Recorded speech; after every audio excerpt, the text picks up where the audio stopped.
భారీ మెజార్టీతో గెలుస్తాం. ఇంకోటి నేను ఒకటే కోరుకుంటున్నా, ఎలక్షన్ కమిషన్ వాళ్ళకి ఓటుకి నోటు అనే దాని మీద మీరు చాలా కాన్సన్ట్రేషన్ పెట్టాలి. ఎందుకంటే మాలాగా యువత వచ్చిన వాళ్ళకి ఇలాంటి అవకాశం వచ్చినప్పుడు మీరు కొంచెం సపోర్ట్ చేస్తే మేము ఏంటంటే మేము చదువుకొని యూత్గా ఉన్నవాళ్ళు అంత డబ్బులు పెట్టి మేము ఖర్చు పెట్టేసి వాళ్ళకి ఓట్లు కొనలేము. కాబట్టి మేము ఒకటే విజ్ఞప్తి చేస్తాం, ప్రతి ఏరియాలో ఒక ఎలక్షన్ కమిషన్ అనేది కంపల్సరీగా పెట్టాలి. ఓటుకి డబ్బులు ఇస్తున్నారంటే వాళ్ళని కంపల్సరీగా రిస్ట్రిక్షన్స్ చేసి డబ్బుతో ఓటుని కొనకూడదని చెప్పేసి ఒకే ఒక నినాదంతో మనం ముందుకెళ్ళాలి.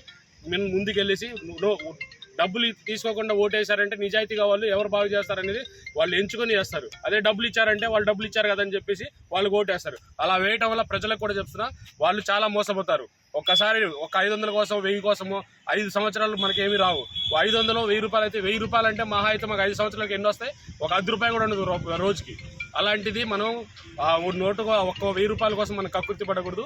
కంపల్సరీగా మీరు మంచి చేస్తారు, యువకులు వస్తున్నారు, కంపల్సరీగా మీరు నిలబడిసి మాకు సపోర్ట్ చేయండి.